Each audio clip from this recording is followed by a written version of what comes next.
ঢালিউডের তুমুল জনপ্রিয় নায়ক সালমান শাহ হত্যা মামলার প্রধান আসামি নায়কের সাবেক স্ত্রী, একই সঙ্গে এই মামলার 4 নম্বর আসামি মোহাম্মদ আশরাফুল হক ডনের মৃত্যুদণ্ডের রায় দিয়েছেন ট্রাইব্যুনাল। সালমান ভাইয়ের হত্যাকাণ্ডের বিচার হতে হবে অতি শীঘ্রই। তারা প্ল্যান করে সালমান ভাইকে মেরে ফেলেছে। বিচার ট্রাইব্যুনালের আজকের শুনানিতে অভিনেতা সালমান শাহর স্ত্রী সামিরা আদালতে উপস্থিত হয়ে কান্নায় ভেঙে পড়েন। জীবন দিয়ে প্রমাণ করে দিব সালমান শাহকে আমরাই ভালোবাসি, সামিরা না। আসসালামু আলাইকুম সম্মানিত প্রিয় দর্শক, আরো একটি খুবই গুরুত্বপূর্ণ ভিডিও নিয়ে দর্শক এই মুহূর্তে আপনাদের মাঝে হাজির হয়েছে আমি।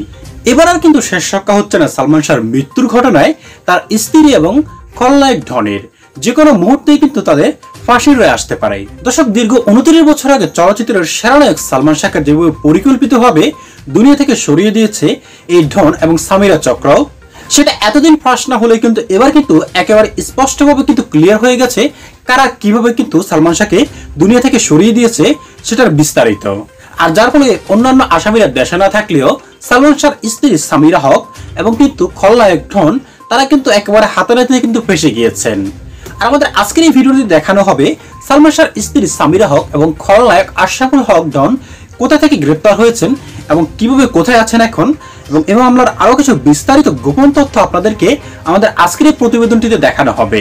তাই আপনার কাছে দর্শক অনুরোধ থাকবে আমাদের আজকের এই গুরুত্বপূর্ণ প্রতিবেদনটি একেবারে একটু স্কিপ না করে সম্পূর্ণ দেখলে কিন্তু এই মামলাটির বিস্তারিত তথ্য আপনি জানতে পারবেন। তাহলে চলুন সম্মানিত প্রিয় দর্শক, আগে আপনাকে সেই গুরুত্বপূর্ণ প্রতিবেদনটি আগে দেখিয়ে নিয়ে আসি। বিতর্ক ও তদন্তের পর অবশেষে আদালতে বেরিয়ে এলো সালমান শাহ হত্যার পেছনে সেই চাঞ্চল্যকর গোপন সত্য। ঢাকার দ্রুত বিচার ট্রাইব্যুনালের আজকের শুনানিতে অভিনেতা সালমান শাহর স্ত্রী সামিরা আদালতে উপস্থিত হয়ে কান্নায় ভেঙে পড়েন এবং তদন্ত কর্মকর্তার প্রশ্নের উত্তরে সকল উপস্থিতকে স্তম্ভ করে দেওয়া এক বিস্ফোরক তথ্য প্রকাশ করেন। বিকাল 10টায় আদালত কক্ষে প্রবেশের পর থেকেই সামিরাকে বেশ নার্ভাস ও ভীষণ ভেঙে পড়া অবস্থায় দেখা যায়। বিচারক মামলা প্রক্রিয়া শুরু করার পর তার আইনজীবীর অনুরোধে বিচারকের অনুমতি নিয়ে সামিরা বক্তব্য রাখেন। কথা শুরু করতেই তিনি অশ্রু ধরে রাখতে না পেরে বাক্য থামিয়ে বলছিলেন। তিনি বলেন, আমি আর পারছিলাম না। সালমান শাহর জনপ্রিয়তা দিন দিন আমাকে দূরে সরিয়ে দিচ্ছিল, সেটাই ছিল আমার দুর্বলতা। এই কথা বলতেই আদালত কক্ষ জুড়ে নিস্তব্ধতা নেমে আসে। আমরা মানববন্ধন করেছি সালমান শাহ সুপরিকল্পিতভাবে হত্যা আসামি সামিরা সহ যারা আছে সবাইকে অনতিবিলম্বে অ্যারেস্ট করতে হবে এবং বিচারে তাদের ফাঁসি হতে হবে। সালমান শাহর অসংখ্য নারী ভক্ত এখানে জড়ো হয়েছেন জাতীয় প্রেস ক্লাবের সামনে, এবং তারা যে ব্যানারটি নিয়ে দাঁড়িয়ে আছেন সেই ব্যানারটিতে লেখা আছে বিচারহীনতা 30 বছর চলছে। সন্তান হত্যার ন্যায় বিচার পেতে একজন দুঃখিনী মাকে আর কত বছর অপেক্ষা করতে হবে? আমরা আসলে তো এটা দাবি করবো যে সে যেন জামিন না পায়, তারপরে সেটা এখন আইনের বিষয়, আমরা আইনের প্রসেসে আগাবো ইনশাল্লাহ। সৃষ্টিকর্তার উপর শুকরিয়া যে 29 বছরের হত্যার মামলাতে নিয়ে আমরা সুষ্ঠু বিচার চাই এবং যাতে করে আসামিরা পলাতন করতে না পারে তাদেরকে আইনের আওতায় এনে গ্রেপ্তার এবং বিচার করা হোক। দাবি মোদের একটাই, সালমান হত্যার বিচার চাই। আমরা সারা বাংলাদেশ থেকে যারা সালমান শাহর ভক্ত আছে আমাদের সকলের একটাই দাবি, এই হত্যাকাণ্ডটা যাতে সুষ্ঠু বিচার হয়, আর এই হত্যাকাণ্ডের সাথে যারা জড়িত আছে সকলের আমরা সর্বোচ্চ যে বিচার শাস্তি দাবি করি। আমরা এটা বিশ্বাস করি, এই বানানো গল্প সালমান ভক্তরা বিশ্বাস করিনি, গত 30 বছরে বিশ্বাস করিনি, এখনো বিশ্বাস করি না। আমরা চাই সালমান ভক্তরা জোর দাবি জানাচ্ছি সরকারের কাছে এবং বিচার বিভাগের কাছে এই হত্যাকাণ্ডের সুষ্ঠু তদন্ত করে মানুষের কাছে উন্মোচিত করা হোক যে এটা কিভাবে তাকে হত্যা করা হয়েছে। We want justice for Salman Shah. সত্যের মৃত্যু নেই, এটা আবারও প্রমাণিত হবে। সালমান যে সময় অভিনয় করতো তার সমসাময়িক তার যে অভিনয় দক্ষতা সময়ের চেয়ে সে 100 বছর এগিয়ে ছিল। সেই সময় সে ছিল একজন সফল মানুষ। আপনি একবার চিন্তা করে দেখেন যে কত ভক্ত তারা এখন আছে। হ্যাঁ, তো দেখাচ্ছে একটা সত্য ঘটনা, তারা এইভাবে মার্ডার করলো, তারা আসামিরা স্বীকার করতেছে যেখানে, তবুও কেন তারা আসামি অ্যারেস্ট করতে পারছে না বলেন তো? যে শাবনূর আপুর সাথে সালমান দা অনেকগুলো ছবি করছে আমার জানার মতে, কিন্তু এত ভালোবাসে শাবনূর আপু, কিন্তু শাবনূর আপু সেরকম ভাবে শাবনূর আপুর কোনো প্রতিভা দেখতেছি না এখানে। কান টানলে যেমন মাথা আসে, কাউকে না কাউকে সন্দেহ করলে আসলে কি যখন এটা ঘটনা ঘটে আসলে কি ওই কয়েকজন লোকই কি জানে? আপনারা বলেন 2-1 লোকই কি জানে? এটার সাথে অনেকে জড়িত থাকতে পারে। তাদেরকে সন্দেহ করে যখন একটা থানায় মামলা উপস্থাপন করা হয় তখন 2-1 জনকে ধরে যখন রিমান্ডে নেওয়া হয় তখন আসলে মূল কথাগুলো বেরিয়ে আসে। তো আমরা আসলে শাবনূর আপুকে ওইভাবেই দিচ্ছি না, কিন্তু সে কেন মুখ খুলতে পারতো? কেন এরকম মুখ খুলে কেন? সালমান শাহর মামার আসলে তুলনা হয় না। মামা যেভাবে লড়াই করছে, প্রতিটা ঘরে ঘরে যে এমন একজন মামা থাকে, আসলে এটা চিন্তা করতে পারি না। এটা এত বড় একজন মহান নায়কের মৃত্যু, এত বছরের মধ্যে আমরা সেটার বিচার পাইনি, কোনো রায় হয়নি। সন্তান হারানোর বেদনা যে কি সেটা সালমান শাহর মাকে দেখলে ভালোভাবে বোঝা যায়। তার এখনো সে আত্মনাদ করে বেড়াচ্ছে, এটা আমরা ভক্তরা হয়ে দেখে যাচ্ছি, কিন্তু কিছু করতে পারতেছি না তার জন্য। এত বছরে যারা অনেকবার অনেক জায়গায় অনেকভাবে চেষ্টা করা হয়েছে এই হত্যাকাণ্ডকে ভালো করে ফুটিয়ে দেখা হোক, কিন্তু সেরকম ভাবে কোনো কিছু হয়নি, কোনো বিচার হয়নি। জানি না কেন, আসলে আমরা এমন একটা সমাজে, এমন একটা দেশে বাস করি যেখানে এত বছর পরও এই হত্যাকাণ্ডের মামলার কোনো রায় হয়নি বা সেরকম ভাবে আমরা কোনো সলিউশন পাইনি। এখন আমরা সলিউশন পেয়েছি, এখন আমরা জানতে পেরেছি যে হত্যাকাণ্ডের সাথে কারা কারা জড়িত থাকতে পারে বা জড়িত আছে।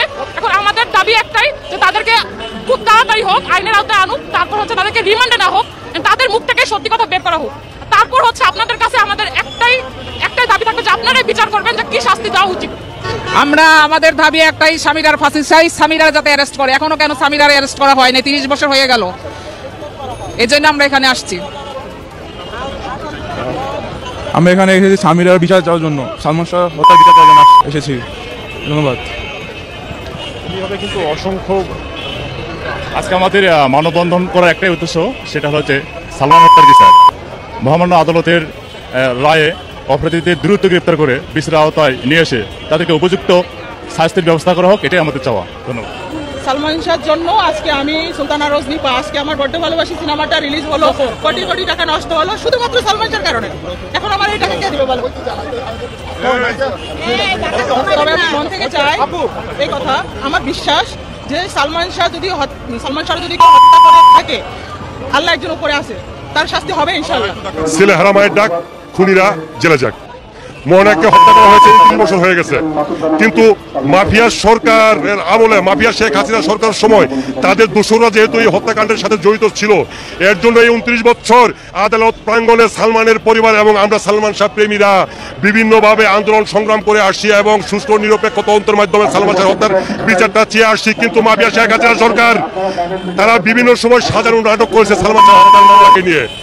আমরা আশা রাখি এখন মাফিয়া সরকার নেই, এখন সুষ্ঠু নিরপেক্ষ তদন্তের মাধ্যমে, আদালতের মাধ্যমে যেহেতু একটা হত্যা মামলা দায়ের করা হয়েছে, আমরা চাই এই হত্যা মামলায় যারা আসামি তাদের দ্রুত সময়ের মধ্যে গ্রেপ্তার করে আইনের আওতায় এনে তাদের সর্বোচ্চ শাস্তি দেওয়া হোক। আমাদের এটাই দাবি, জোর দাবি জানাচ্ছি। আপনারা দেখেছেন যে মানে আর্টিস্ট বা হিরো হিরোইন একটু মানে ফেমাস হয়ে যায়, লাইমলাইটে এসে যে একটা পক্ষ দেখা যায় তাদের এগেনস্টে লেগে যায়, সেরকমই সালমান শাহর সঙ্গে হয়েছিল। কারণ তার সঙ্গে যদি এখনো সে বেঁচে থাকতেন তাহলে তার সঙ্গে বিট করার মতো ক্ষমতা হয়তো বা কারোর ছিল না। সো এই জন্যই তার পিছিয়ে লেগেছে। আপনারা দেখেছেন শাকিব খানেরকেও কিন্তু 2-3 বার হামলা করা হয়েছিল। সালমান শাহকে নিয়ে যে তার সম্পর্কে আপনি কতটুকু ওন করেন সে বিষয়ে? সালমান শাহকে নিয়ে যেটা বলার, যে সালমান শাহ আমি একটু আগে বলেছি সে সবার স্বপ্নের নায়ক। এখনও আমরা তার যে ছবি দেখি, আমি তার অনেক ছবি দেখেছি, যে গানগুলো শুনি, আমার মনে হয় আমার ছবিতে সেই গানগুলো যদি রিমেক করা যেত আমি খুব মানে হ্যাপি হতাম। সো যদি তাকে আসলে হত্যা করা হয় তাকে অবশ্যই বিচার পাওয়া উচিত। সম্মানিত দর্শক শ্রোতা, কথায় আছে আপনি যদি অপরাধ করেন সেটা আপনি এই মুহূর্তে সাজা না পেলেও 1 যুগ পরে হোক অথবা 20 বছর 30 বছর পরে হলেও কিন্তু আপনাকে সেটার সাজা কিন্তু ভোগ করতেই হবে। আর সালমান শাহর মামলার ক্ষেত্রেও কিন্তু সেরকমটাই ঘটেছে। আর এটার একেবারে একমাত্র উদ্ঘাটক কিন্তু সাংবাদিক ইলিয়াস হোসেন ভাই। তিনি কিন্তু হাসিনা থাকা অবস্থায় কিন্তু এই মামলা নিয়ে বিভিন্ন তথ্য প্রকাশ করেছিল এবং সালমান শাহর মায়ের সাথে কিন্তু কথা বলেছিল সে সময়। কিন্তু এতদিন কিছু করতে পারেনি, তার একটা বড় কারণ ছিল এই সামিরা হকের বাবা কিন্তু শেখ হাসিনার ভাই শেখ জামালের বন্ধু ছিল, যার ফলে কিন্তু এই মামলাটা নিয়ে এতদিন কোনো কিছুই হয়নি। আর হাসিনা পালিয়ে যাওয়ার পর কিন্তু সাংবাদিক ইলিয়াস হোসেন ভাই এই তথ্যটি কিন্তু আবারও কিন্তু উপস্থাপন করেছেন এবং সালমান শাহর মাকে দিয়ে কিন্তু আবারও কিন্তু মামলা করিয়েছেন রমনা থানায়। আর ইতিমধ্যে কিন্তু রমনা থানার পুলিশ এবং এসআই যারা রয়েছেন তারা কিন্তু অত্যন্ত গুরুত্বের সঙ্গে কিন্তু এই মামলাটিকে দেখছেন এবং তদন্ত শুরু করে দিয়েছেন। আশা করা যায় সালমান শাহর ভক্তরা একটা সুষ্ঠু বিচার পাবে এবং উচিত বিচার পাবে। সম্মানিত দর্শক শ্রোতা, আপনি কি সালমান শাহর ভক্ত? তবে অবশ্যই আপনি কমেন্ট করে সালমান শাহর নামটি আমাদের কমেন্ট বক্সে লিখে যাবেন। দর্শক, আজ এ পর্যন্তই। আশা করি সকলে অনেক ভালো থাকবেন।